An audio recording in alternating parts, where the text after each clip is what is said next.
The gang is back after a July 4th week, a week without a pod, in observance of America's greatest holiday. Toad is with me in the studio. We got intern Marco behind the screen over there working on graphics, all sorts of things that we don't even know about. Shoots! Petey's back from his tour around the Northeast. Petey, Martha's Vineyard, Cape, Nantucket. Where didn't you go, buddy? I mean, but let me tell you, boys, sweating red, white, and blue all week long. Absolute bender. Like happy to get to Sunday and Monday to sweat it out a little bit. But yeah, just enjoyed the time, boys. With family and friends down on the Cape, celebrating, like you said, America's best. What do you call it? Is this the best holiday, you think, boys? Not only is it the best, it is the most underrated American holiday by far. It does not get any respect.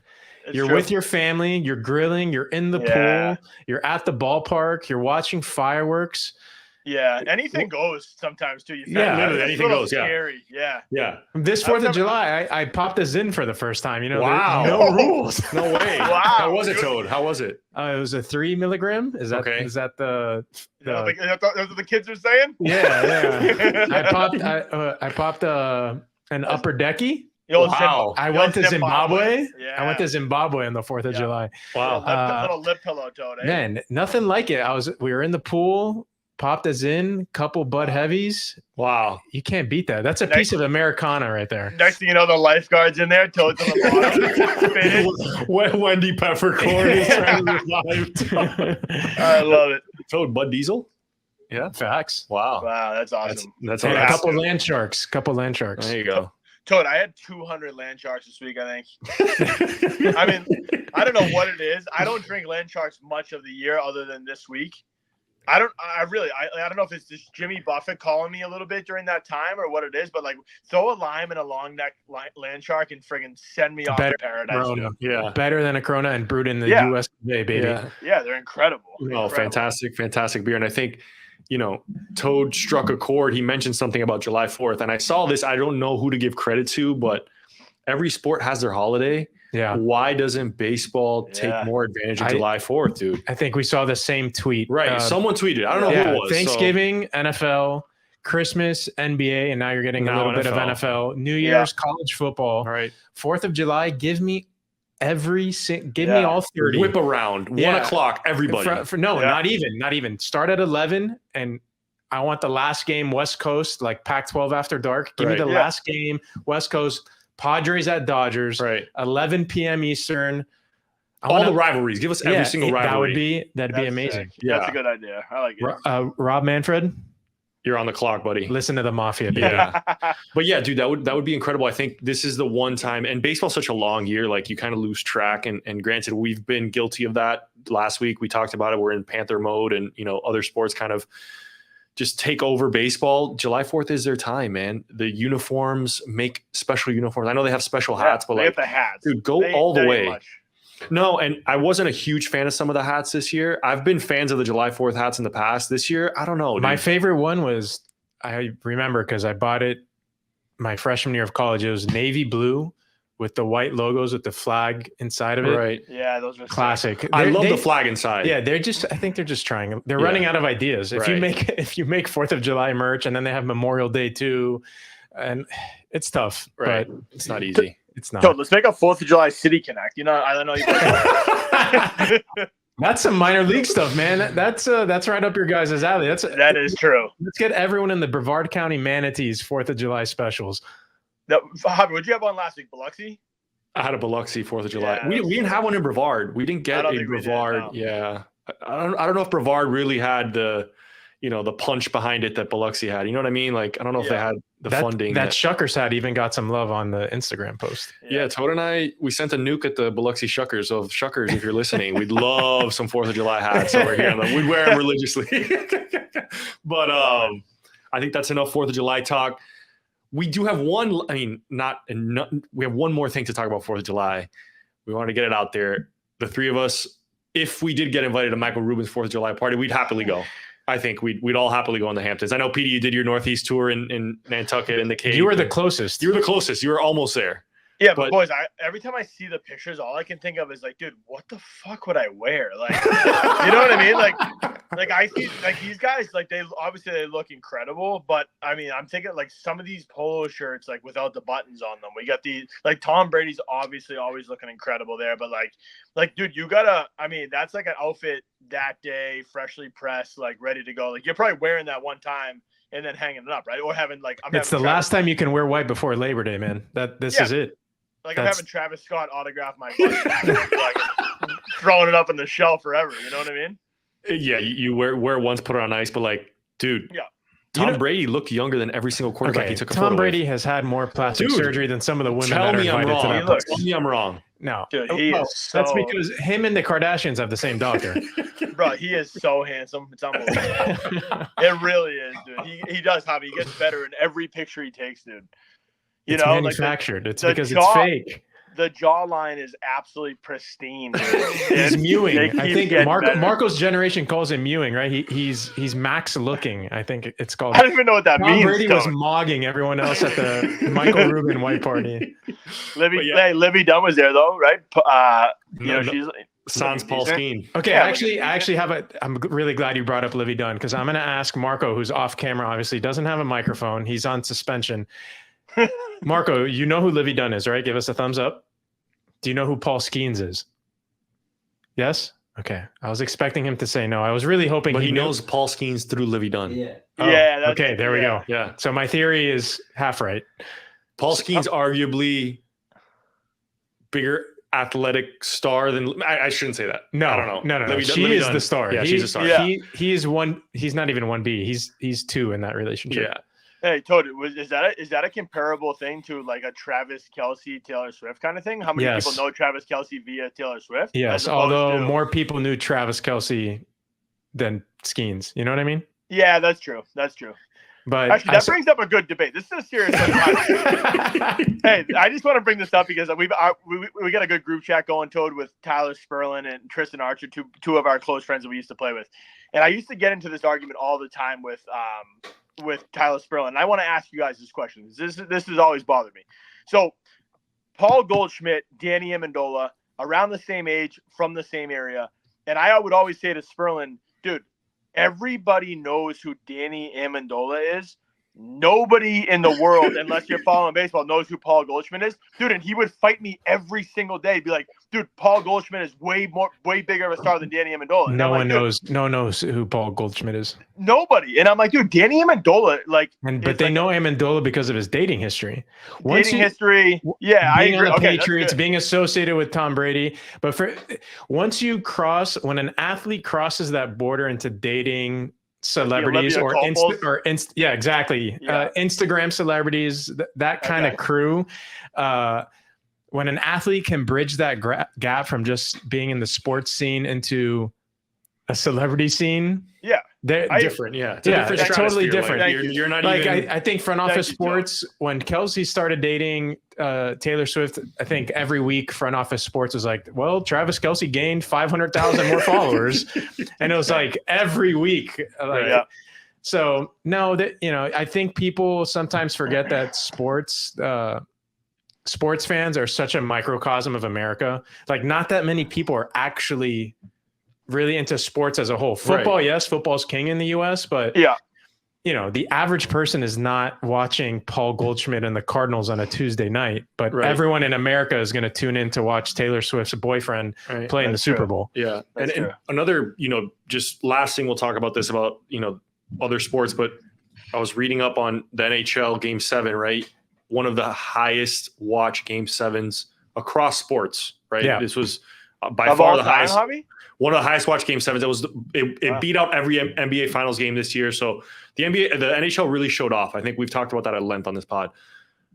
That number compared to an NFL Sunday doesn't even scratch the surface. It's like a random NFL game that gets regional coverage. Like Jaguar Titans gets quadruple the views. It just goes to show you, like, the NFL engine is so big, so strong. Huge. They are a machine. The NHL is not even big enough I saw the NBA champions at the white party. Right. Where was Matthew Tkachuk? Where was Alexander Barkov?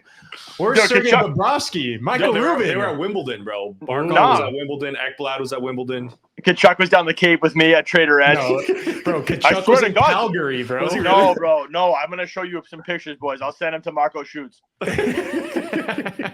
Kachuk was down the Cape, dude. I saw some funny tweets too, like the NHL, free agency picking up, and it was like comparing contracts. It's like, oh no, damn, bro, Don't get me started, he just got a Kelly Olynyk contract, and he's the best player in the league.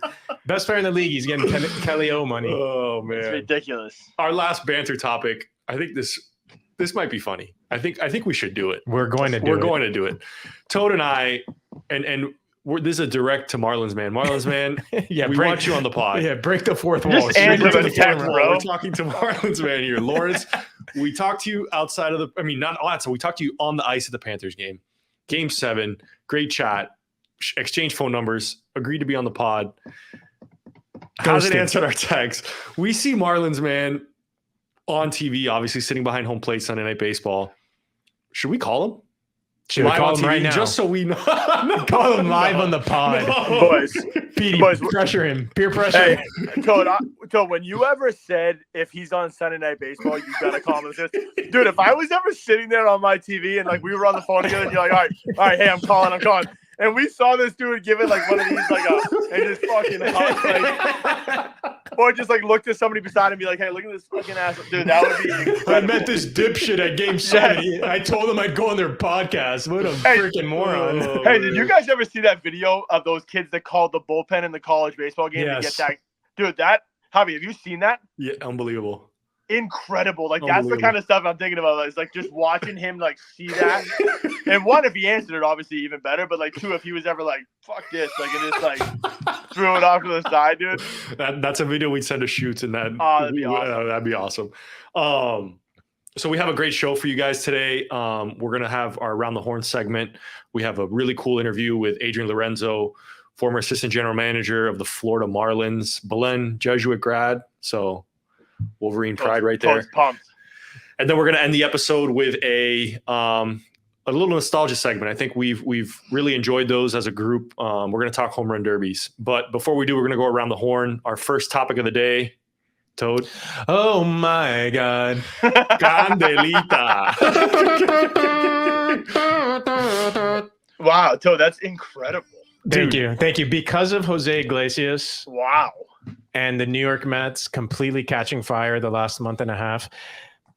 It pains me to say I have found my new team for this season. The viral sensation, the viral hit, OMG, oh my God, by Jose Iglesias, a.k.a. Candelita, the starting shortstop for your New York Mets. Journeyman. That's my team. I bought a Mets hat. Do not tell my father or my friends, but I have gone all in on the orange and green.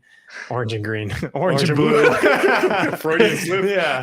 It's the Canes inside me. Yeah. But man, really, this is what makes baseball fantastic. Like no other sport is this something as funky as this going to happen. I mean, we had Hauser on a couple weeks ago talking about Grimace. And of course, right after Grimace, we get Jose Iglesias performing a reggaeton song on the grass in full uniform at Citi Field. Like You're not doing it justice. It's a good song. It is a great song. Very what do catchy. you mean? It's unbelievable. I know the riff, the trumpets perfectly. Toad has been playing that on his Spotify. His Spotify algorithm is gone. My Spotify wrapped at the end of the year. It's going to be, you're in the top 0.001% of Jose Iglesias listeners. Like, yes, that's what I want. I thought it had a little Savannah Banana type of shit to me, dude. I don't know. Listen, was it cool that they all came out on the field afterward and they did the light show and they were all like, yes, but I don't know, man. It's just, maybe it's just we've never seen anything like that before. Like, and those guys obviously love it and they obviously embrace it. So like, I think that's really cool, but like, I don't know, man. That's just, to me, it's like, if they were 20 games under 500, it's incredibly corny. Right. Yeah, it's just kind of weird. I just thought it was a little bit weird. Don't get me wrong; it's a good song, and I know you guys like to dance along with it. Obviously, told you you guys, you guys are obviously loving it. So I'm not going to rain on your parade too much. I just thought it was like I can't picture a lot of teams sort of doing that, and I know like Mets fans aren't giving us a lot of love right now, anyways. That's another conversation. I don't know. I'm not. I mean, you keep listening to it if you want. I just think like it just shows that they're a pretty connected locker room, right? Like that's true. Regardless of whether the song was good or bad, like Mets started off rough to their season. They got the owner who spends more than anyone, is willing to spend more than anyone.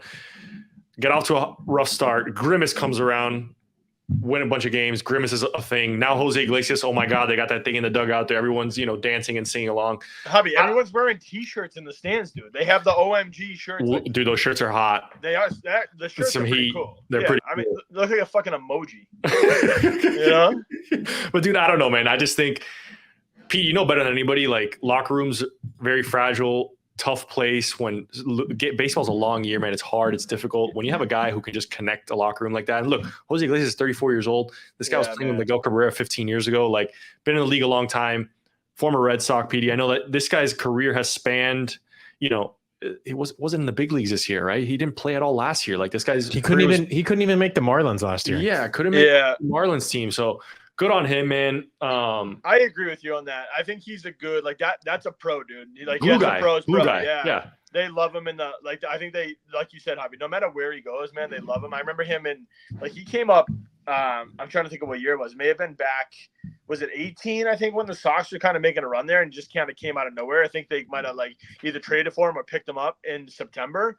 And he just he just goes out there. He's not going to do anything spectacular these days, but he's a consistent player that, like you said, has been in the big leagues for so long that you kind of need a guy like that, especially some of these younger teams that are going to start making these playoff runs. Dude, bringing a guy like Iglesias that's been there, played in big spots before. I mean, he's gonna do wonders for the clubhouse. That's a glue guy, boys. I'd love to get him on here.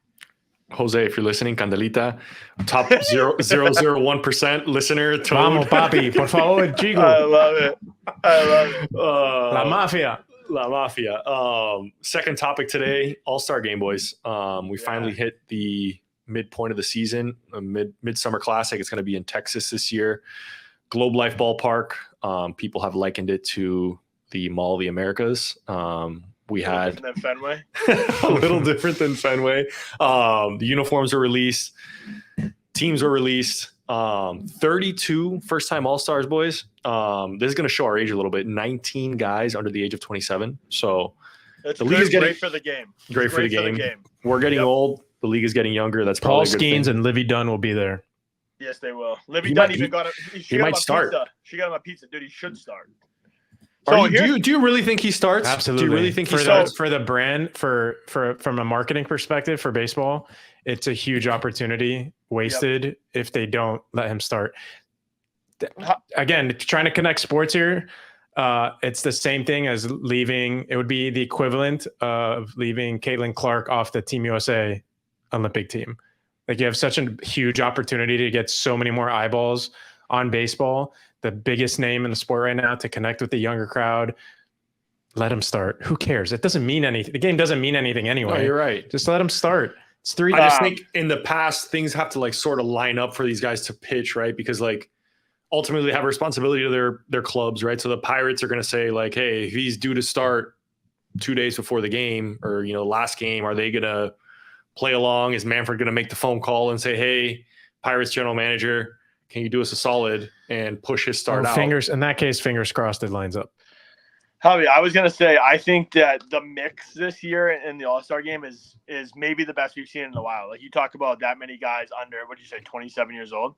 19. Dude, it's just you have young budding superstars that are making the game what it is now, and then you have the faces of the game. I think the guys that are playing in the game, the guys that have been there before, are true faces of the game, right? And it's not where Mookie Betts makes it his first time as an infielder. Obviously you got Shohei on there, Harper, those guys, they kind of have to be there, and I get that, but the Gunnar Hendersons of the world, the Paul Skenes, Ellie De La Cruz, some of these younger guys that are just the kids love. Fernando Tatis, he's been hurt a little bit, but again, I think you have a perfect mix of the guys that are growing the game and the guys that got the game to where it is now, and make it as exciting as it's gonna be. No, I agree with you. Look, I think the reality of the situation is baseball, it's gone to a day and age where, certain factors of all-star games are rewarded. I saw people on Twitter saying like, so-and-so has a 240 average and, he's hit 25 home runs. He's in the all-star game. This guy's more deserving. There's going to be so many deserving players, but to your point, get the superstars on the field early in the game, right? You got to start with your best. And I think this is a good opportunity for baseball to show off. We talked about the NHL. We've talked about other leagues that are doing such a great job. Like, you have to push these guys forward. And look, is there anyone who's had a better last calendar year than Paul Skenes? Like, can you think of anybody across sports? Maybe Travis Kelce, maybe Caitlin Clark, but like Paul Skenes is in that conversation. Yeah. He's all over SportsCenter. He leads every story on MLB. He's all over TikTok. All over TikTok. National champ. First overall pick. Dating Livvy Dunne. Starting the All-Star game. That should probably be one. Livvy Dunne should be one. But hey, the other thing too, you see a ton of, and it's crazy to me, is like, and I'm always gonna go down this rabbit hole. The like his warm-up routine, dude. I go on Instagram, I go on Facebook. I don't have TikTok. My wife does. I stumble upon TikTok once in a while. Like, they're showing his warm-up routine, dude. Like, you don't like, how many guys are getting that type of buzz? Yeah. Right? No, like, this dude's humming football 75 yards into center field. Fastball average 100 miles an hour over his first 10 starts in the big leagues. It's insane. I hope he starts. So nasty, dude. He should. Totally hopes he starts. Of course. I hope he starts. Yeah. That'd be awesome. It gives everyone a reason to tune in early, because viewership is going to tail off in that game. No one watches. Yeah, whoever watches the sixth inning of the All-Star game anyways, right? You watch the players get announced. And boys, the only thing that was a little surprising to me was the Trey Turner one. I mean, like, he's missed what? Almost like that's because you want a hot take? Fan votes should only count for like half of who makes the All-Star game. It's way too. The teams with huge fan bases have such power and influence on who actually makes it. Like, it's Javi, it's hard. It's hard. What are you gonna do? Javi, you brought this up the other day. I couldn't stop thinking about it. I thought about it beforehand, then I saw you read it, dude. When you used to go to the stadium around these times, best part, paper ballots, dude, and a little fucking punch them through, baby. Punch them out, baby. The hanging chads, dude. Was that not unbelievable, dude? I mean, like, what a nostalgia moment back then. Like, you were legit, like, you felt like you were picking the All-Star team right then and there. Toad, I know. You definitely remember going to empty Marlins Park to get 20 ballots and come home. And I remember my dad would have like a contraption so we can vote through like multiple of them. Like, we got to get Ugla to the All-Star game. Vote Noma. We want Noma, kid. But the Marlins didn't have, to your point, the Marlins don't have that fan base that a Philadelphia Phillies fan base has. Like, the Marlins fan vote isn't going to push. That's also the Marlins' fault. Right, but at the same time, not to be the guy who's like, that's not fair, but there are a lot of deserving guys who don't make it, who should. So last point I'll say on the All-Star game, I'm always a sucker for these. I'm a sucker for the NCAA scholarship videos, calling your friends and family that's undergoing the All-Star game. Really cool. I know the Sox put one out with Jaron Duran. Yeah, man. Cool video, bro. Alex Cora said, dropping a couple F-bombs in the locker room. Of course, they go out and beat the Yankees right Future after, guest, right? Alex Cora. Yeah. Future guest, Alex Cora, former Kane Alex Cora. Kane, are you? There you go, baby. How you do it? Hey, I'm surprised your thing didn't start throwing up those weird hands. And why didn't it do it? Shoots, get on it. Oh, man. Last around the horn segment. Great Yankees Red Sox series. We'll put that out there. I know Toad was stoking the fire a little bit today. The Yankees. Man, Yankees don't look good, out guys. on the Yankees. He's out. I have been watching a lot of Yankees baseball because I have YouTube TV and they're constantly on national television. So it's not like I have a choice. I have to say, watching them, they look like a different team than from 2 months ago. Yeah.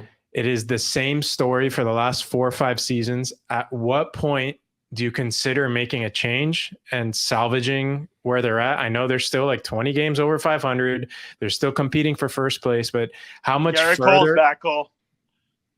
Say that again? I said Garrett. I go Garrett Cole's back, Cole. I meant Garrett Cole's back, Toad.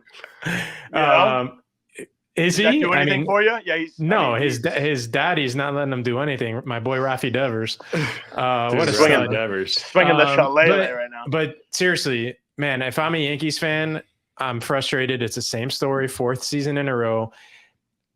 I say make a change. The All-Star break's coming up. They're going to be buyers. I'm sure they're going to be buyers. No, I'm not saying No, buyers. I'm talking Boone's got to go. Oh, Boone.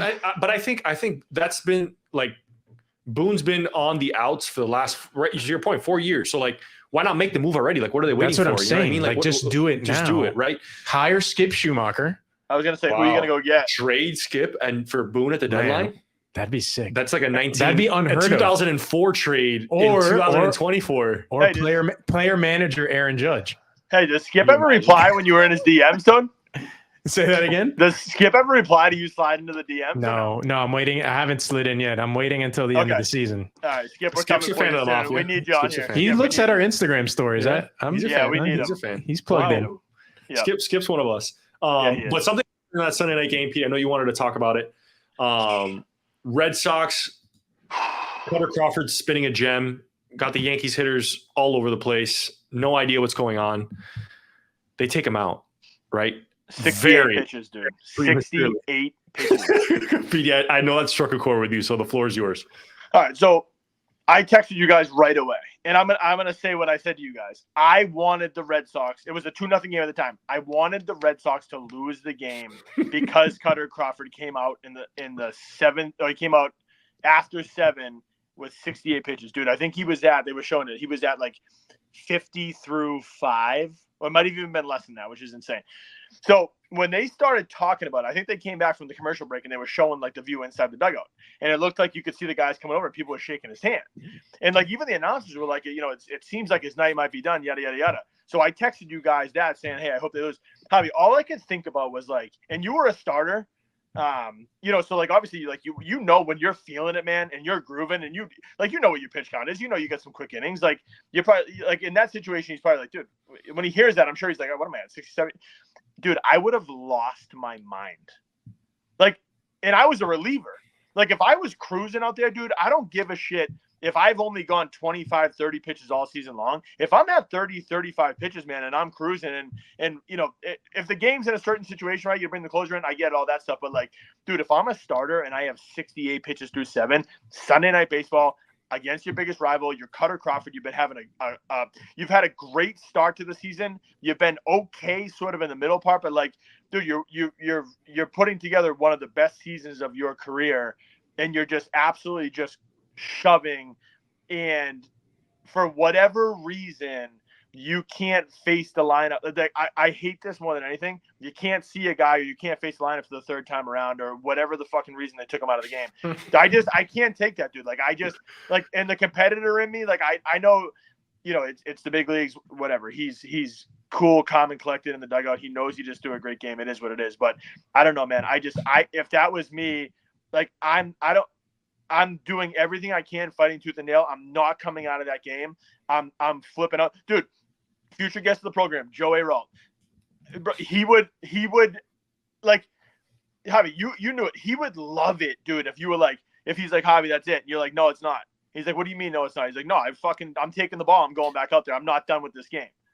He would look you in the eyes, and he'd either do one or two things. Like he'd either be like, no, obviously, like it's the 9th inning, we're going to so and so, or he'd be like, all right, you want to go back out there? You got fucking 2 guys, or you got this guy. You walk this guy, or whatever. You're out of the game, and he'd let you do it, dude. Like I don't know what Cora is like. I don't know what that relationship. I think is it like. begs the question: is it Cora making the decision, or is it coming from upstairs? Javi, do you agree with me with this whole third time through the order thing? Like. Look, I think the Red Sox situation is delicate, right? Cora, I don't know how much power Cora really has right now, unfortunately, because he's on the last year of his deal. And I don't even know, like, no one's made any moves to sort of keep Cora. I would love to see Cora stick around in Boston. Dude. I think that he's paid his dues. I think he's a great manager. I think the players love him. I just think front offices have taken control of pitching decisions. And the analytics departments. Right. So, like, it's absurd. It's a crazy thing because dude, 68 pitches, Javi. What they're saying, let's just play devil's advocate here. What they're saying is, okay, Kutter Crawford this season, third time through the order, they may be hitting 285 off of him, right? Yeah. But tonight they're not, right? So like tonight I'm seeing a different Kutter Crawford than I saw the last 4 starts. Yep. So like, does Alex Cora have the ability to say, I don't care about the 285 third time through the order. I'm going to keep my guy out there. Yep. Does Kutter Crawford fight for it? Or is it one of those things that's like, hey, we all know who's in charge here. We all answer to a higher authority. We all have bosses here. Like, that's a decision. That's what's going on. And and he could say that. He could say it to Kutter. I'm telling you, I'm not coming out of that game. I'm going back out there. I want to go back out there. Drag me off the mound. I want to go back out there. Give me the ball. Give me the ball. Hey, the other thing with that too, Javi, is like, and here's the thing that I always think about, because I was a bullpen guy. So Kutter Crawford's out there shoving. He's at 68 pitches. You hear the fucking phone ring in the bullpen in the 7th inning or whatever. Hey, Peterson's got the 8th. Guys are sitting down there like, the fuck did you just say? Peterson's got the 8th, dude. He's at 68. What do you mean? I said, then it's like, boom, I'm getting loose. I'm getting warmed up. I don't know how many of those guys down there are thinking that phone's going to ring at all that night. Yeah. And when it does, man, that's the other thing is like you're coming out of the bullpen into a situation. It's a 2-0 game, Yankee Stadium, Sunday Night Baseball. Now, yes, these guys are professional. These guys are Major League Baseball players. That stuff shouldn't matter. I'm still under the impression of like, hey, man, I'm riding Kutter Crawford until the wheels start coming off, and then I can live with the fact that I threw the guy back out there in the 8th inning with 68 pitches. I bring in some guy that comes in out of the bullpen that doesn't expect to be in the game. All of a sudden, ball 1, ball 2, ball 3, shit starts hitting the fan. Like, I mean, I don't know. To me, that's just like, that would drive me insane. Javi, me and you, we're not coming out of it. I'm not coming out of the game is what I'm trying to say. No, it'd be tough. And I think, I think baseball's trending in a direction at every level. Guys are just not going deep into games. So like maybe they're more trained. Who knows? Like at this point in their careers, they're used to 6 innings is my limit, man. I'm not going past 18 outs. So like it's a different game. Guys kind of give up the ball. True. And, I don't know. I remember, man, we had Petey, you probably remember him, Elvin Nina. Yeah. Was a pitching coach in the Brewers organization. Yeah. He would make fun of us like to the point where it was like, dude, you were getting harassed. He would call you 5 and dive. I remember I got called up to Wisconsin low A baseball. I was reaching my innings limit. It was my first year in pro ball. He's like, oh, we got 5 and dive by over there. Hey, you guys got to get ready because he ain't going past 5 because I got to direct it from the top. So like, it's just one of those things where like, hey, man, someone at a higher power is making these rules. And, whether you like them or not, it's the way baseball's headed, man. And us bullpen guys hate when you guys go short too. It sucks. Because you guys you don't pitch again for 5 fucking days, dude.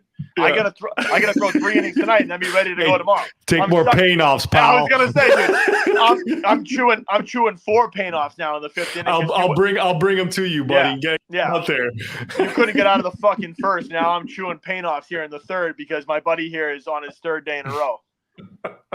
Well, you can, Good luck again on your 5th day, dude. Toad, you had a question? Starters. I was going to bring up one point, but I'll keep it to myself this time. No. Bring it up, Toad. Bring it up. Say it, Toad, for Christ's sake. Say it. The way they're teaching these guys how to throw with power everything, I think they're just more tired. They're more tired earlier. Yeah. And it's affecting how deep they go into games unless you're a freak like Skenes or Glass now, these bigger guys who can physically last longer. Yeah. I think that's a part of it too, that they're just overexerting throughout the game and they're just tired earlier. But Kutter Crawford's not that kind of pitcher. No, I also think I think Javi, I think your point about just the mentality now of just thinking I don't have to do that anymore, man. No, we got a 6th and 7th inning guy. Oh, we got a setup guy. Oh, we got a closer. Hey man, I get to 5, like you said, the old 5 and dive, get out of there. Every manager manages the same way. Yeah. A pitcher's going to go 5 or 6. You got a guy for a 7th, a guy for the 8th, and a guy for the 9th. As a fan and someone who didn't play at a high level, it's incredibly frustrating because every manager does the same exact crap. No one outside of Kevin Cash, who likes to start games with a random reliever every now and then. Sometimes back-to-back. Yeah. Sometimes back-to-back. Yeah. No one's willing to buck the trend and say, you know what? Let's try this guy tonight because he's been great against both lefties or righties, or his splits are opposite. But it's so irritating. Like Arizona, Seawald has blown, I think he had blown 2 or 3 saves in a row, right? Last night, they're up 3-1 against Atlanta. What do? They bring in Seawald again. What does he give up? A game-tying 2-run homer. Like, dude, grow a pair. There's nothing worse than that. Like, no. You can't get out of your own way like that, man. But give another guy a chance, bro. Like, what are we doing? Seawald's earned it, bro. I know a guy who could buck the trend. Who? Eric Todoroff, when he applies for the manager of the Marlins, he's going to be that guy. Starters going 9. Starters going. Toad's going to have 5 starters with 20 complete games. And the term that the broadcasters love and teams love now is high leverage situations too. Yep. So it's a manager building trust with certain guys. Well, look, buddy, you can't build trust with everybody unless you give them run. It's a 162 game season. Yeah. You don't need to run out AJ Puck in every 6th or 7th inning. Yeah. Jesus. We could talk about this all day. Yeah. I mean, we have a lot of opinions and we have a lot of different ways to get our point across. We're all right. I think everybody's right here. We're trying to vent. Hey, high leverage should be a segment one time for us. Should we just call it a high leverage segment? High leverage. Dum-dum. We need like the Law and Order music. Yeah. But we're going to stop there with Around the Horn. Stay tuned. We have a great interview with Adrian Lorenzo coming up next. We got a very special guest with us here today. Former Senior Director of International Scouting for the Miami Marlins, Adrian Lorenzo in the building. Good friend of mine. Gotten to know Adrian through the baseball circles. Miami baseball circles, relatively small. I feel like you're always one connection away from everybody. So Adrian, I really appreciate you coming on here today, man. Oh man, it's a pleasure to be here. Thank you for having me. I'm honored. The Mafia, earlier in the episode, we talked about Petey's Boston Red Sox. I know Toad's looking for a team, so the Red Sox are in play. The Red Sox are getting to this point in the season where, midway point of the year, we're hitting the All-Star break, Adrian. I know you probably know better than anybody. Lines are being drawn in the sand, right? Like we're getting to the point where you got to be a buyer, you got to be a seller. There's no in between. There's no man's land. So from your experience, you've been in a ton of front offices, and I'll give more of your background as we continue throughout the episode, but worked with the Red Sox, 2 World Series rings, worked with the Marlins. At what point in the season do you determine, am I a buyer? Am I a seller? Am I in this no man's land where I got to wait till the last possible second to decide? I mean, there's so many the answer to that question is so layered and nuanced because there's so many different arcs happening, right? Like where are you in your farm system development? Like how close is your next wave to being able to be supplemented by whatever you can do at the deadline? Or like how depends on what your goal is, right? Do you want to sneak into the playoffs and then hope you can make a run in the playoffs? Yeah. That's one approach that's doable. Or you're going to supplement your roster to an extent that you can actually go deep into October and win a World Series. I think there's different approaches to both of those. And I think that could be, I've seen teams not be indecisive about that until the day before the trade deadline. You could literally be kind of in between up until that point because one thing is feeling that you can sneak into the postseason. And I think most teams will take that. I think any team should take, let's get into the postseason and see what happens. But some, bigger picture thinking, executives could also make the argument that okay, this isn't the team that's going to make the deep run. We might sneak in, but at what expense? Right. Do you pay a premium? Do you pay a prospect premium? Like the Marlins had to do with Khalil Watson to get Josh Bell, right? To add to just get there. But Khalil, that could take off the wrong way on you if it goes a certain way and you only get a limited window with what you have coming in. So that's a decision you make to get into the postseason, right? That's not a decision you make to make some long, deep run. So it depends. But I think at this point, on July 11th, you know a lot about the direction that you're going. And I think if you're in between, then depends. If you're the Red Sox and a team where a whole region depends on, there's not a short leash to be a non-competitive, non-playoff team. So I think they'll make that team will make that push. Right. And I think, we have Petey, our third, leg of this, of the Bullpen Mafia, huge Boston Red Sox fan. Nice. Right. Too. The pulse of the team is so important, right? Because a guy like Cora has been around the game so long. He understands hey, if I push a couple buttons and we win a couple games here and there, we're right there. Now with the extra wild card team, the extra wild card spot in Major League Baseball, teams are a lot closer to that playoff entry point as possible, right? And I think, we're talking about 2 different arcs, right? Like the Marlins make that push to get into the playoffs last year. Yeah. The Red Sox probably look at a little bit different lens, hey, we want to win World Series when we get into the playoffs, right? Yeah. So at what point in the season are you saying, early on, I think you say, there's a World Series winning ball club or not, right? And I think pretty early on, hey, we have the horses in the race to do this. The Red Sox have gone through a little bit of change, new general manager. So on July 11th, are GMs calling each other? What's that like? I mean, does everybody know who the buyers and sellers are?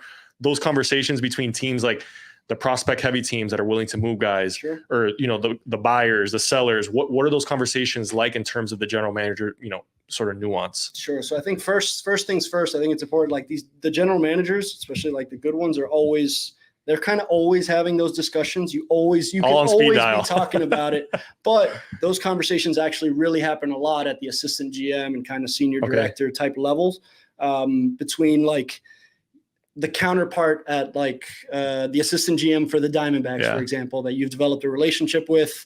In my example, when I was director of baseball operations, there was like 10 or 11 teams that I was a primary contact on. And that's kind of a dialogue that's always happening, kind of in an opportunistic fashion. Like if you see that, you know, you have a prospect that's carrying industry value, that you feel this might be the right leverage point, and you have a friendly contact somewhere else, like, and you have a frequent dialogue, something like that can always open up in the timeline, so long as you're in the windows that you can make trades. But I think a lot of that dialogue has been happening for a long time. So here, you don't know who all the players are, but, you know, if you're scouting, you're making projections like every team is doing. So you have an idea of who the players are, but in terms of who's going to step up and really make a meaningful move, that doesn't get like hot until the days before. It's amazing what a deadline will do. Right. Like the things that happen closer to the deadline that wouldn't happen 3-4 days out, that are just like, it's at the procrastination point, right? You wait all this time and the whole season, you kind of like, it all bubbles up and boils over. But, you know, going into your background a little bit, you break into professional baseball with the Boston Red Sox, and we were just talking off air the several different roles you had. I think it, you know, obviously just you and I talking through batting practice, you were a translator, worked really closely with some of these guys, and then you find your way into, hey, replay. You're the head replay guy for the Red Sox. All of a sudden, you're international scouting. You know, you're working in the front offices. You're working with some really big time general managers. So, on that journey from one role to the next, breaking into the organization first into where you left in 2018, what were the certain, you know, points, like lines of demarcation where you said, I just learned, you know, the XYZ, I'm ready for this role? What did you take away from every single role and thought, hey, I can evaluate prospects now. I can, you know, take this to the next level. I can be the guy answering the phone to make trades. What was that process like? Take us back from 2011 Adrian to 2018 Adrian. Well, 2011 Adrian was working at a sports agency, but 2013 agency, which was 2013 Adrian, which is the beginning of the Red Sox journey.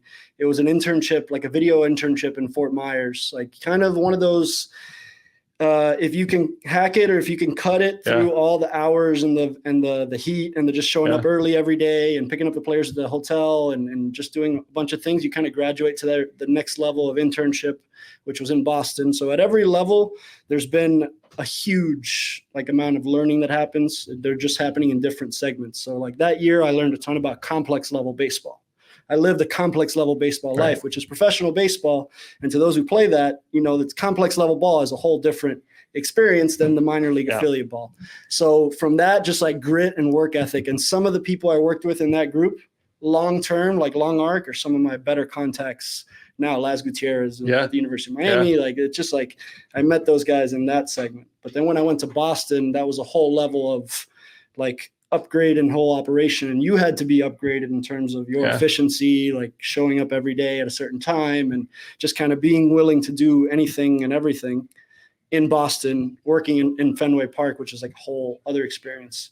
But then in that role, for example, I had to sit behind home plate almost like every other game, and with your eyes, judge what pitch it was: fastball, curveball, cutter, like depending on who. Not easy. Well, like, and then as soon as you press the button, it would flash on the big scoreboard in the green monster, and it was that manual. At that point, that was the process. But in retrospect, that calibrated me on a major league scale in a way that like I can only appreciate now. To then the next year when I had to be the replay technician, that's a whole other level of like being locked in on the game and watching baseball in a way where you can get called and you will get called on any one thing. And at that point, there was no limits on the dialogue, you know, in between innings. So Torey Lovello was the bench coach at the time, who's the manager now for the Diamondbacks. Amazing human being, and probably the best person that I could have hoped for to be on the other side of that call most times for somebody who was doing it for the first time as a rookie. That shit happens fast, man. It's like, do you remember your first replay call? I remember more intensely. I remember the first day. There was no way to practice for this or operate, so you have to hope. Right, you just show up and it.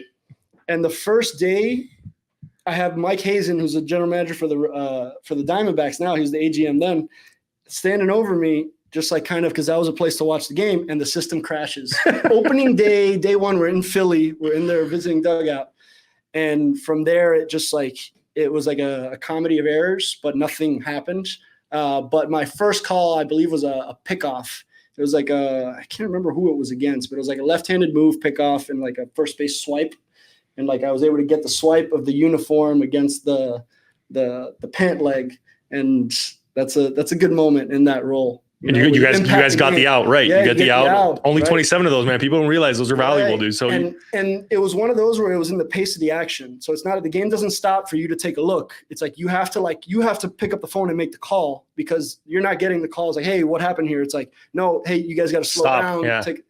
And if you do that and it's a dry hump, it's like it's not a good look, you know. So you grab the phone, Lavello's on the other side, say, go out and challenge us right now. All the time. That would have to happen all the time because the angles that you have, nobody else has. Okay. And so you can't imagine. It's like every ball goes in play, you have a million things to try to consider all at once, and then you're stopping and pressing, like, you know, using different commands. I feel like I can still do it. But everything you could think of, touching the base, every rule, like you're having a rule book next to you. And I remember Tori would call me on anything, just like, hey, what's like, you know, and how much did he miss by here? Yeah. And at that point in time, it wasn't, you know, it was just, that was the flow of the game. So I actually developed this really good relationship with Tori, which was like a whole unique experience of like in real time in a major league clubhouse, having to like, you impact the game in a lot of ways, not win or lose, but a lot of close calls. Like you're like this the whole time, tense. And can't lose focus, right? Because the whole you can't. You can't lose focus. No. But you also have to be firm in what you say back to them. Convicted, right? How it is in the clubhouse, man. Like things are in a major league stakes are high, especially with the Red Sox. So like the better I got at it, I noticed there was a correlation with how confident I got, and the better I got delivering like. And I would give percentage. I'm like, hey, it's 80% sure here. Okay. I can't see the other angle. If you need an answer right now, you know. What was the percentage that they needed to challenge a call? Tori was aggressive. So really? we let it rip a lot. Cool. So like I remember we didn't have the best percentage, but we had like a really high amount of wins, amount of overturns, which is the goal. That's what you want. Exactly right. Yeah. But we also challenged a lot. So our percentage was, you know. But we were an aggressively challenging team. And like this was the second or third year of the replay system. So everybody was learning. They were chasing the Sox. But what I will say is, I can't imagine another angle of watching the game that puts you on the spot like that. And that you have to just know everything and just kind of be on the spot with it. Right. And to a certain extent, you're watching Shout out to all the guys who do it. That's unsung heroes, right? Because I think people don't realize like you're on the other end of that phone. You're telling that person who answers, whether it's a manager, bench coach, whoever it is, hey, go do this. And then at the end of the day, there has to be a mutual respect between that manager, Tori Lavello, and yourself. Like, hey, thank you for challenging that. You know, we appreciate your 100%. Convicted message. Like we may not get it right, but I have the confidence in you. That's got to, you know, pump your tires a little bit, blow, you know. Absolutely. And make then when you feel good. The other way, you feel like you let them down, like you do on a team when you didn't have a good day. Yeah, you're like shit, you know. And you're connected to the game in that way. So that was a whole. I don't know. I can't replace that experience. And doing it from Fenway Park is that must have been so cool. So you did that for how many seasons? I did that for actually a season and a half. The way I got pulled into that was the trade deadline before the Red Sox trade for Yoenis Cespedes for John Lester at the time in a swap, and Cespedes was incoming, and they needed somebody who could just be his interpreter, just kind of sit with him. He didn't speak English at that point, so I actually knew him from my time at the agency. He was a client there as well. So it just so happened, and when I mentioned that, I was an intern, and they pulled me on to traveling with the team just to kind of be, and so that's where I got to know the staff. And at the end of that, Mike Hazen and Allard Baird, they pulled me into like, hey, you want to turn this into a full-time role. So this was my first full-time role with a major league organization after 2 internships. Yeah. So it was, I got to get into a uniform again and be helpful. Right. And staff. And that's all you can really ask for at that, especially at that age, right? After, you know, consecutive internships, you get thrown into, hey, I got a real role here where I'm living the dream, impacting decisions that happen on the field. These 27 outs, you don't get any more, you don't get any less. Like I can have a significant impact. So you work through that replay technician role. Yep. You're on field now. Mm-hmm. What comes next? How does your career evolve with the Red Sox? Sure. So that season plays its way through, and it actually comes up being meaningful later too, because the wave of players that got there, that was getting there in 2013, Xander Bogaerts, Mookie Betts, Jackie Bradley, like this wave of players that was the 13 group was like a veteran laden World Series group, and Bogaerts was in there too. But like that next wave, which was the 18 team, I saw a lot of them in 2013 from a different role. And then in 2016 in a different role too. So like got to know a lot of those guys. So when 2018 came around later, and I was already working in Latin America by then, those guys were the core of that team. So I got to see the full arc from multiple different angles. So that was cool. But as it relates to your question, so that year ends with the major league team. And I was, for personal reasons, I felt like I needed to try to work out of Miami if I could, because that's where my life was, my family, that's where my life was at the time. And thankfully, a guy by the name of Eddie Romero, who's there, I don't want to get his title wrong, but he's like executive VP, assistant GM with the Red Sox now. He was running their Latin American operations. And when I told him that I couldn't go back to that specific role with the major league team, just because that schedule is tough on a family, he extended his hand in terms of like an opportunity he had working Latin America, which when I interned, I had focused on the Latin American side of things, but then I went to the big league club and put that down for a second.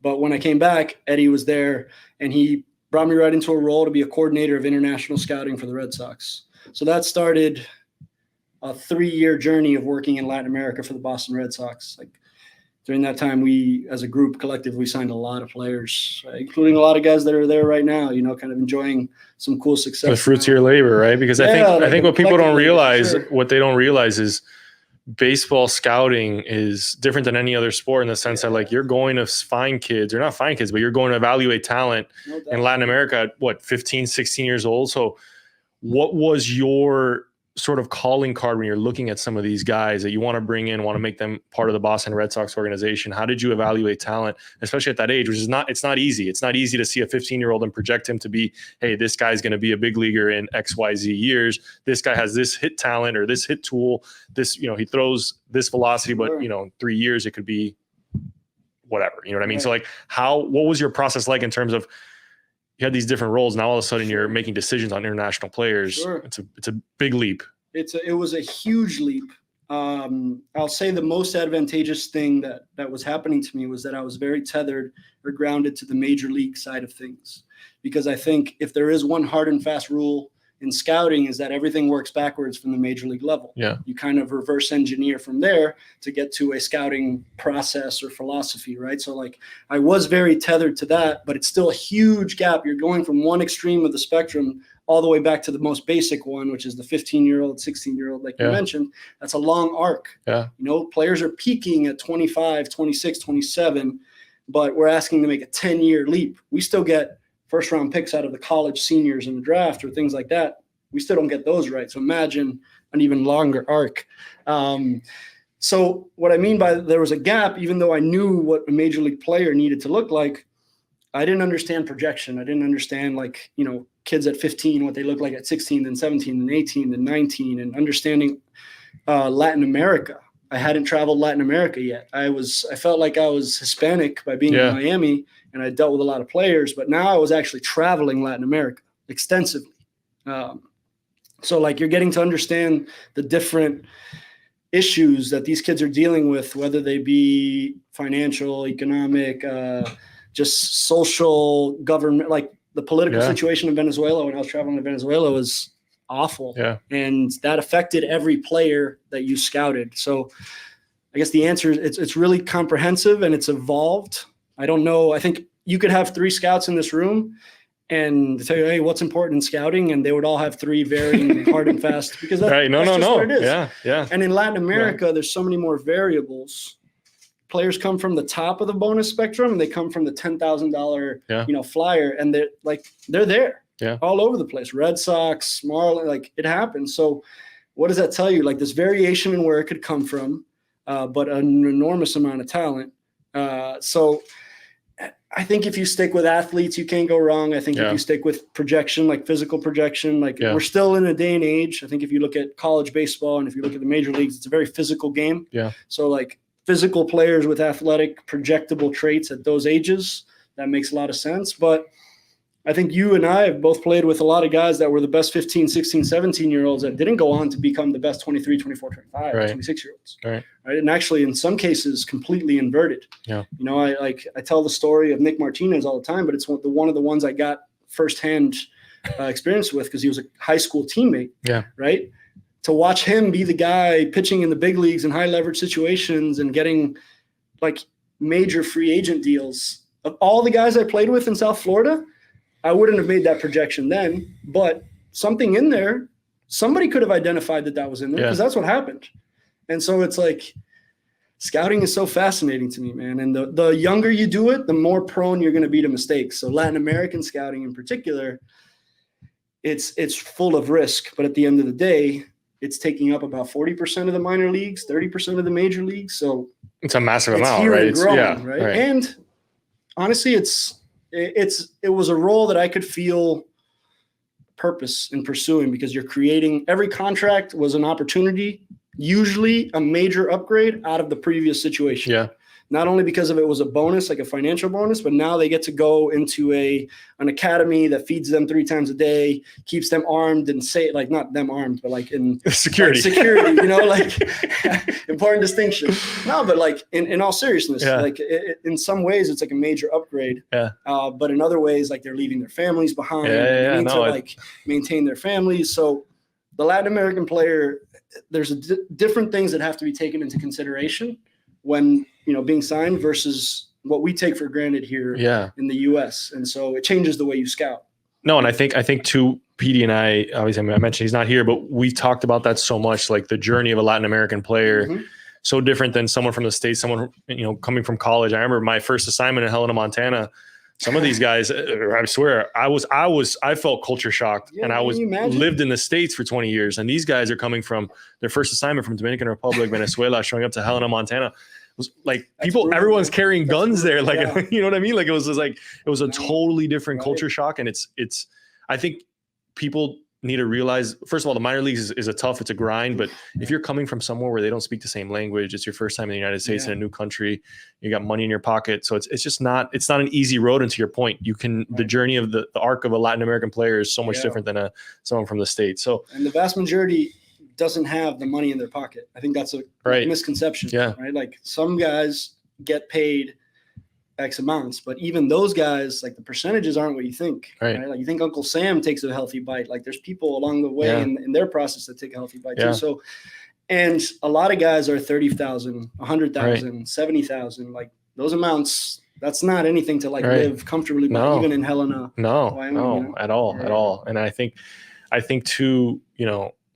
you seeing that firsthand, you saying you tethered it to the big league level, you know what it takes to get to the big leagues. And then you go all the way back to where baseball is like its most primitive state, right? You're looking at these kids at 15 years old and they got a long way to go, and you're making those decisions. So that must have been a tremendous experience. And I guess where I'm tying this all back to is your scouting prowess. And you know, I call it prowess because you did it for such a long time. Obviously you did it for the Red Sox, did it for the Marlins.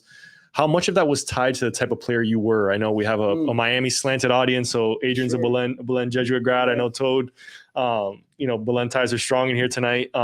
Played baseball at UPenn, but was there an aspect of you that you saw in the players that you were scouting, or were you able to sort of detach that and just look at baseball and, you know, just detach yourself from every single situation you found yourself in? Sure. I think I still chase players it's like the player I hoped I wanted to be. Right. But I also, I use myself as like a calibrator all the time. Like, I think it's because I was a player that didn't have the sufficient tools and projection, but like, I thought I got a lot out of what I did have. So I was able to see like, okay, here's the gap and here's what other guys do. And it looked like I was not going to like fool myself into thinking, okay, tools was going to get me here. Everything had to kind of break a certain way for me to even be like competitive at that level. So it was like, I don't know. It helped me be realistic. I still search for players like that, especially like left-handed. I like left-handed bats. I gravitate toward like defensive players with defensive prowess themselves. And but I've also evolved, right? Like at first I thought like I would have had a much more defensive focus in terms of the players I evaluated, only to at this point in time be, like if like a bat is a bat is a bat. Like if you're not an offensive player in this day and age in Major League Baseball, like you have a hard time finding a role. It's not that you don't have one, but like if you do, that puts you in the role. And if you don't, you better be exceptional with that other thing, like in an extreme way, just to like the bat carries the profile right now as far as position. Or you're a tremendous glue guy with a hit. Yeah. I mean, the bat story, I think, Petey and I are pitchers, obviously. So we realize like a lot of the guys that we played with, like everyone in the minor leagues can hit, man. It's not like you very few and far between are there guys that are getting regular at bats at the minor league level that aren't going to be, sort of bats at the next level, right? I think you see more at the major league level, guys that can stick around because they play multiple positions, are versatile, and they bring a lot to a locker room. But at the minor league level, man, especially in Double A, you're flooded with prospects. Like 1 through 9, it's guys who legitimately have a chance to play at the major league level. So to your point, the bat carries. I know we want to talk a little bit and fast forward about, you win 2 World Series with the Red Sox, obviously a tremendous experience. You come back home. That must have been an awesome, phone call to your family saying, I'm coming back to work for the Marlins. How excited were you to accept that role, and how quickly did that all materialize after a World Series, coming back home to work for the Marlins? I actually didn't get to, as I was already a Marlin watching the World Series being won, but I was only like a few days into having accepted the role. It's just like the timing of, of how it all went down. But like there was always, I'm a Miami kid, man, like through and through. So like helping the hometown team was always the goal. And at the time, there's a lot of moving pieces to this. So the story is never as simple as just like a simple retelling. But I was watching what was happening there, and it seemed like there was a jolt of new ownership. Derek Jeter, Gary Dembo. I started to research those people and got to know them a little more and learn about them, and kind of bought into what I thought, was going on over there. And yes, personally speaking, I wanted to see if I could be in an office capacity more than just a, administrative executive that was traveling and scouting most of the time. I wanted to try to be in the office more if I could, just to be a little more geographically centered. The irony was I traveled more out of the first Marlins role than in any role, but I was brought on to be it was called Special Assistant in Baseball Operations and Scouting, which was just a general role, and was brought in to kind of help oversee professional scouting, which I hadn't done to that point. Yeah. So, but there was such a good energy and momentum behind everything that was going on. There was like an injection of energy into the organization at that point, and it was cool, man. I got there right at a point where everything was being built. It felt like a system was being built and momentum was being gathered. The system was being developed and grown, and got to work on a lot of things with the Marlins that would have taken me significantly longer to get access to with the Red Sox, just because the Red Sox were this massive not corporation, but just like a big operation, well developed, like with super respected people at every position. So that was a whole different learning experience, and being able to apply a lot of that to, it's 6 of us here, like making, fundamental decisions.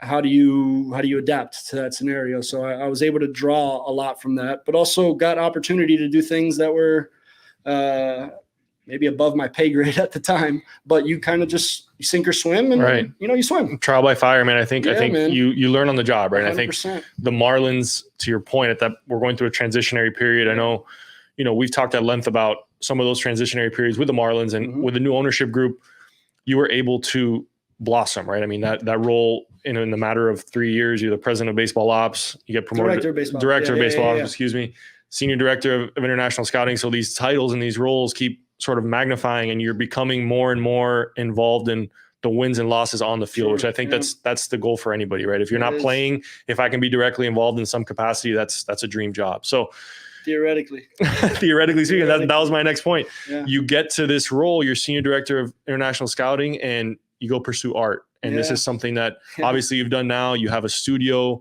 you have, a creative studio, you have a bunch of people working for you. You got this art that's sort of bubbled over and finally found its way to the forefront of your life. Yeah, man. So take us to that decision point where you said, I'm going to leave baseball, and maybe it's not forever, right? I mean, Sure. you keep your options open, but you decided, hey, I've gotten to this point in my career. I'm going to go pursue something else.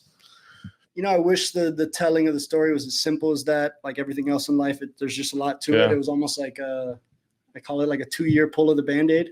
Mm-hmm. And there was a time where I tried to do both at the same time. There's just this art thing kind of started to percolate during COVID. It was always, my grandmother was an artist. So I watched, and I knew I always drew on the side. But then I was able to spend some time on it, and it blossomed a little bit, but then I had to put it back down. But it kind of ignited something that didn't kind of, I don't know, it kept burning, but I had to still do the job. And so it's one of those things where it was just a creative calling, man. Like I was being called to do this art thing. And as much as I loved everything that was going on with baseball, I felt after 2 years of consideration, I felt like I had done enough with baseball to feel like comfortable with my contributions and understanding of the fact that baseball can dominate your life. Right. Yeah. Like, and if you want to put the kind of like work ethic that you think of positions like that merit, which I do, I try to, like, all of those things require time, attention, responsibility.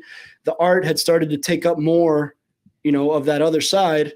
And it just overlapped to a point where I had to make a binary decision between the two. Like which one of these am I going to pursue?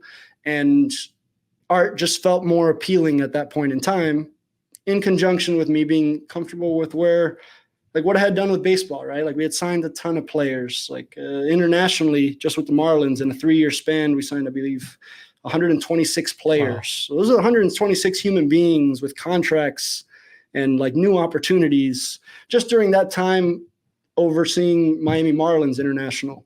You go back to the Red Sox, and that's a whole other, population of players.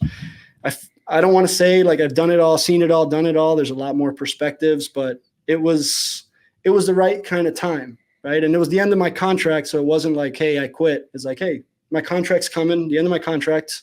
We're just going to transition this off to a group of completely capable people, which has been the case. Those guys are killing it now too. So it was just right time in my life. And I have a 7-week-old at home now, so I knew that was coming. So there's always – the art has allowed me a freedom to operate that baseball as an executive could have never, especially as a traveling evaluator. Could never, because your feet have to be in these places to do the job well.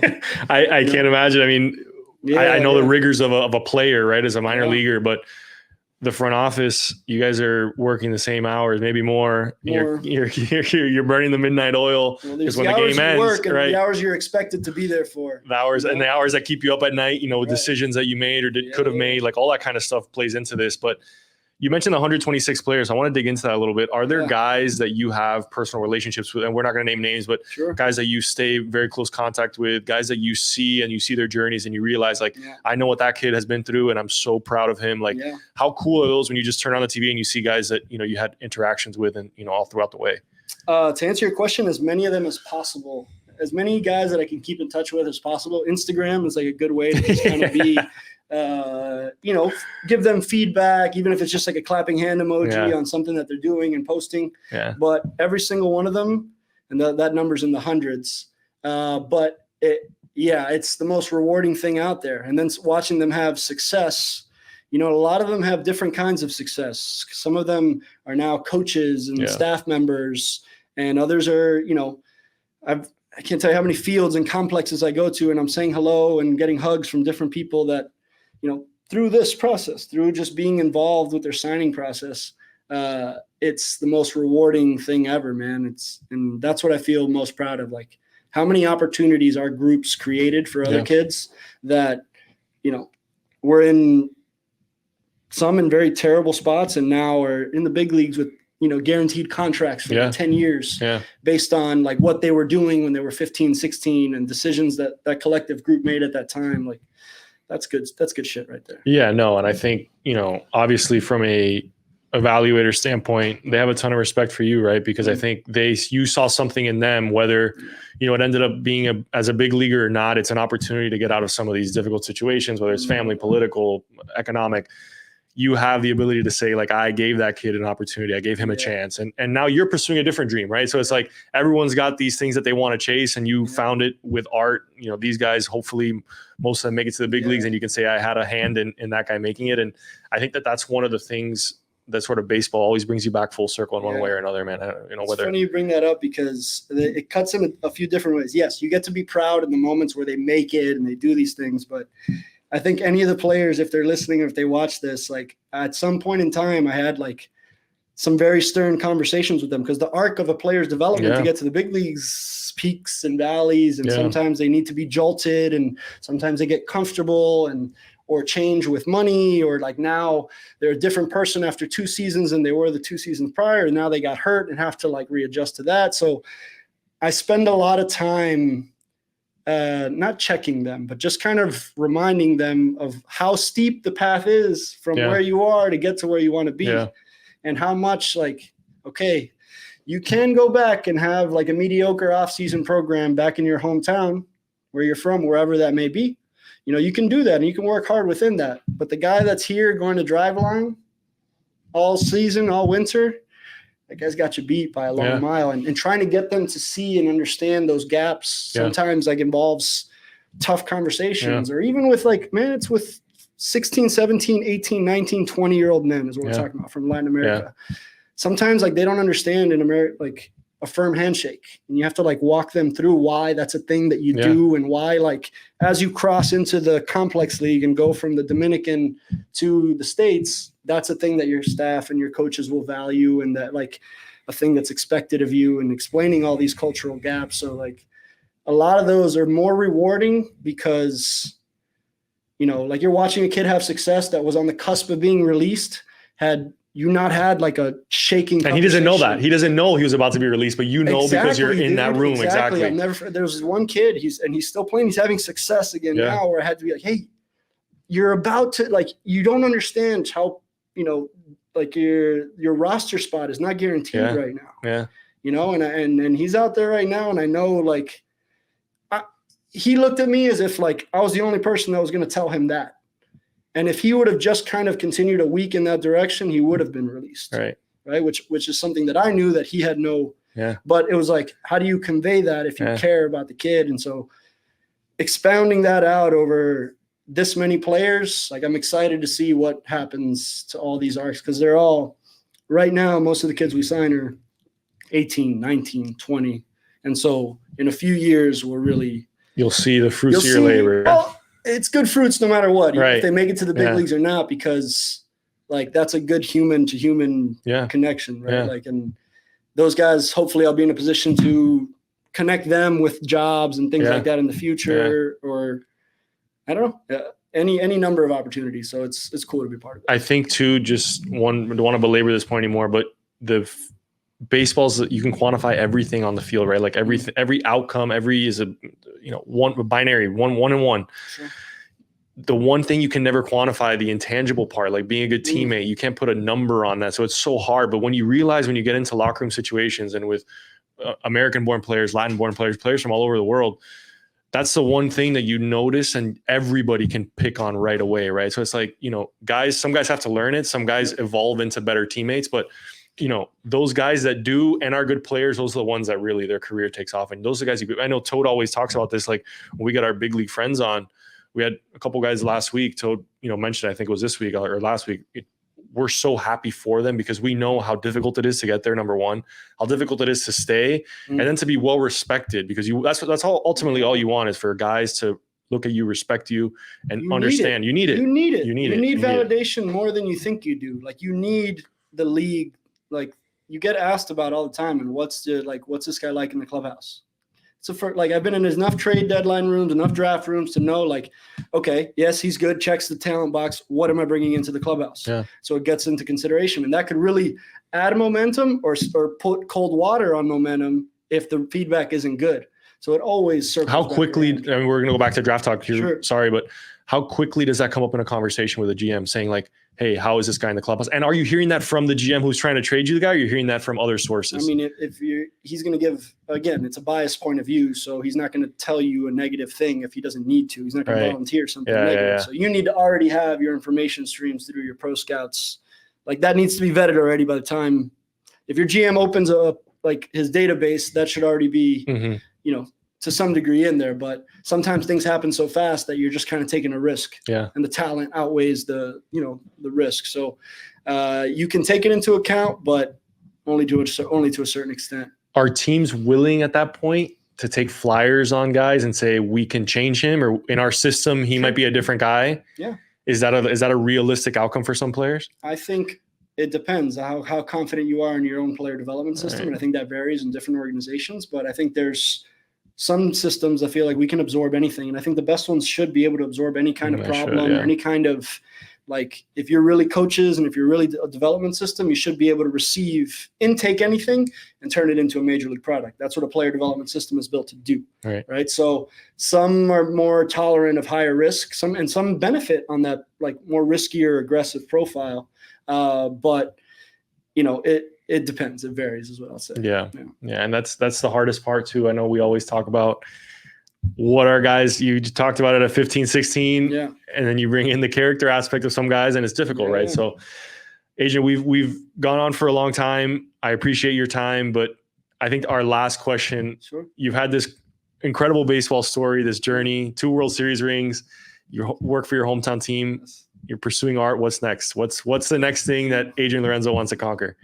I don't know that conquer is the right word. I want to keep creating. I know that for a fact. I want to keep creating things. I think what I realized that I love about baseball is the roster construction, which is creation in a way. And kind of, I found a creative path in baseball and tried to find it as much as I could. And when I ran out of that, it kind of like poured out into art. And so now art takes up a lot of my time, but I'm also working on a lot of creative projects that I wouldn't have expected to be 6 months ago, but I'm excited to be talking about now. So there's a company called Kutter Media House, which we just started, and it opened. I started my art studio and then wanted to work on more creative things and started to run in more, creative circles. And as a result of those discussions, got into a really solid group of multidimensional creatives, kind of multidiscipline creatives. To just work on, I mean, it really varies. Last week we did a live stream with a DJ, like it was a DJ set and me making a live piece of art. And next week it'll be, discussion about scripted series that we're talking about, or other content that we're trying to produce, or podcasts that we're trying to incubate. It's really like an artistic or creative incubator. And so it's creating opportunities, but in a different way. So where it was that with baseball, now it's this with different artists and creative people. Very cool. So go check out Kutter Media House if you want to shout out your Instagram, whatever it is. People my Instagram is @designed by Adrian Lorenzo. That's my personal art account. But the stuff we're working on now is at Kutter Media House. Kutter Media House, designed by Adrian Lorenzo. All very cool stuff. Your baseball story is incredible. We appreciate you coming on, man. The Boston Red Sox and Miami Marlins are definitely better off for you having been part of their organization. Thank you. Always welcome on the Mafia, man. Appreciate it. Thank you guys for having me. We're back, Bullpen Mafia. Hope you guys enjoyed that interview with Adrian Lorenzo.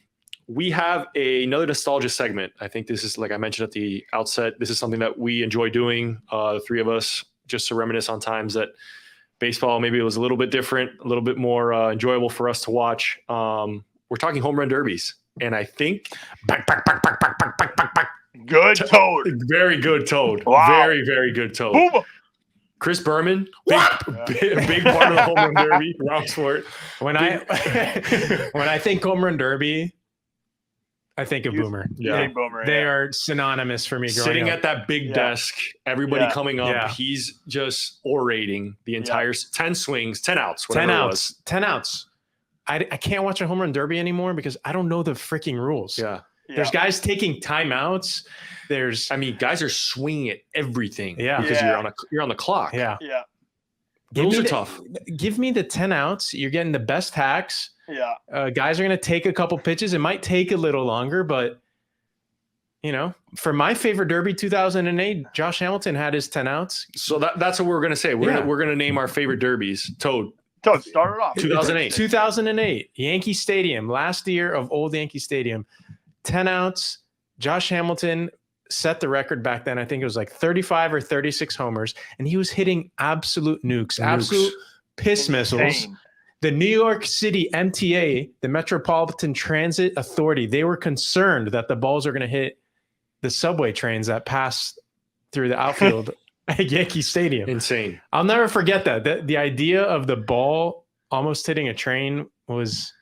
And they had the really cool camera angles at like Yankee Stadium, because Yankee Stadium is so steep. Like you were seeing behind Josh Hamilton taking these majestic, one of the best left-handed swings in baseball. And that was his coming out party. Incredible swing. It was like it was the complete circle of his rehabilitation and his like he was finally like he lived his dream of what, like his expectation of what he was supposed to be like as a top prospect. And you know, what is he doing now?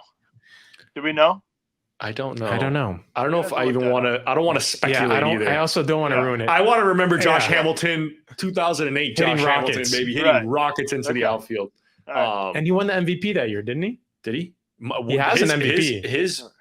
His good years were unbelievable, dude. Yep, some of the best. Like meteoric years, and then he kind of went to LA. Dude, you go to Anaheim.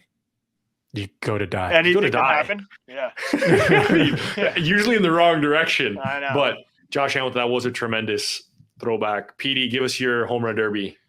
Boys, I'm going to give you the home run derby that I was at, the 99 Derby at Fenway. Like I was telling you guys earlier, and I got to find it, man. I'd love to send it to our boy Shoots over there. But the sleeveless American down the side in silver. Pedro Martinez is the jersey I have, but the one Griffey won. I mean, dude, we were talking about it. Some of the names, like John Jaha, dude, Jeremy Burnitz, Larry Walker, like some of these. I mean, just like, and then obviously you got your McGuire and Sosa show that I think everybody came to see that year. But obviously Griffey pulled it out. You want to talk sweet left-handed swings? I know I just said incredible swing. I mean, Griffey's got to be the best of all time, though. Lefty swing. Backwards hat, like he was.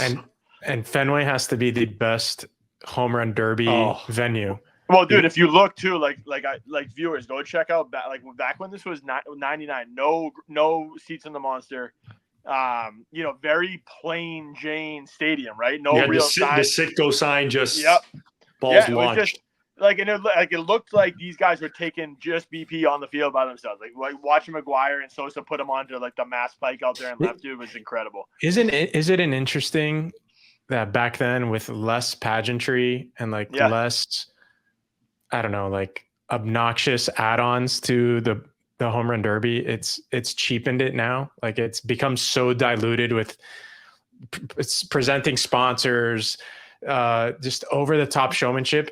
And the ones that we recall as being better and more entertaining were like Petey, what you said, like the bare bones of baseball. Nothing, dude. It's dude, they didn't even have the players on the side. They were like in near the dugout. Yeah. They weren't like, now they're fucking out there on couches, dude. Like love seats, chilling, dude. Man, the other thing I wanted to say about a home run derby, and Javi, I know you're gonna throw yours out there, guys. What the home run derbies now? How have we not had a casualty on the field with these kids? No, last year, kid got lit up. I mean, dude, did they really? Dude, yes, a kid got. I'm like watching the whole time, like, ooh. There should be like an you get a background check for a job. Like, dude, there should be some sort of vetting process to put little kids. We got to get shoot out. These gentlemen are hitting balls 120 miles an hour. The kid got smoked. Hobby, and it's quick too. Like these guys are running for one. They turn back around. It's like wham. Petey is like batting practice, dude. You're in the middle of summer in minor leagues. Oh my balls God. flying everywhere. Mine is a very different one. I picked the 2017 home run derby just because it was seared in my memory. My brother's first date with his now wife was at that home run derby. I remember we're in Biloxi, Pete, and I got a text from my brother. He's like, dude, I'm going to the home run derby. I'm like, that's sick, bro. You're going to the home run derby. That's amazing. But more importantly, I think I found the one. I'm going with a girl. And I'm like, dude, you're taking a girl to the home. And he's like, we're sitting in center field. He goes, he paid an arm or a leg to sit in dead center field. Did he take a glove? He did take. He said this was one of the first timed ones, and he said it was like Gary Sanchez was just parking balls. He said balls were flying over their heads.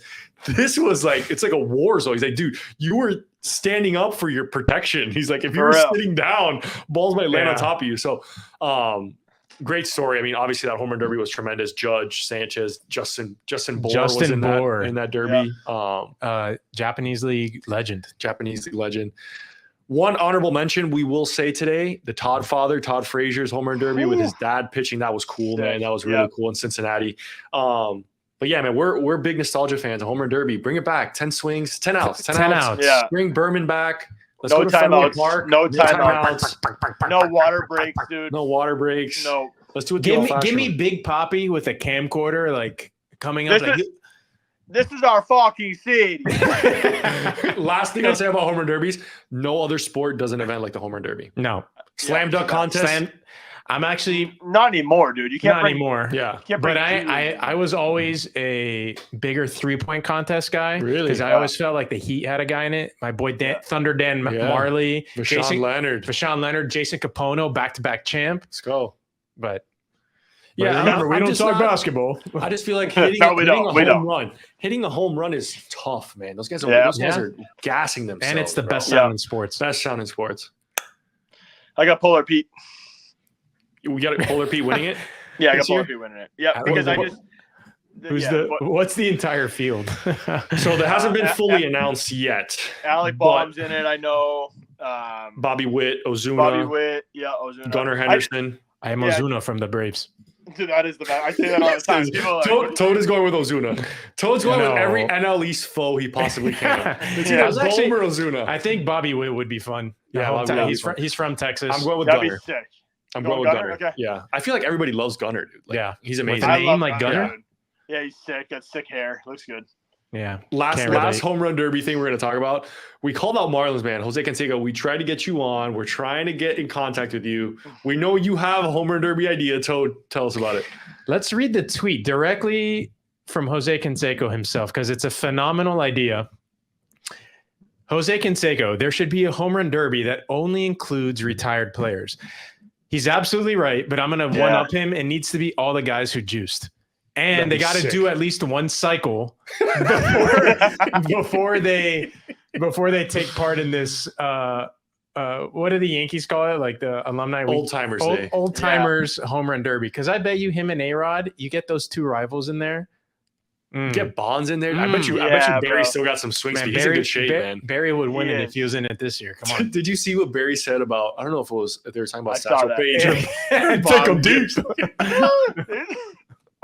He was pissed, bro. That's so good. That's so good. But yeah, we're big home run derby fans. We will be watching. Toad got Ozuna.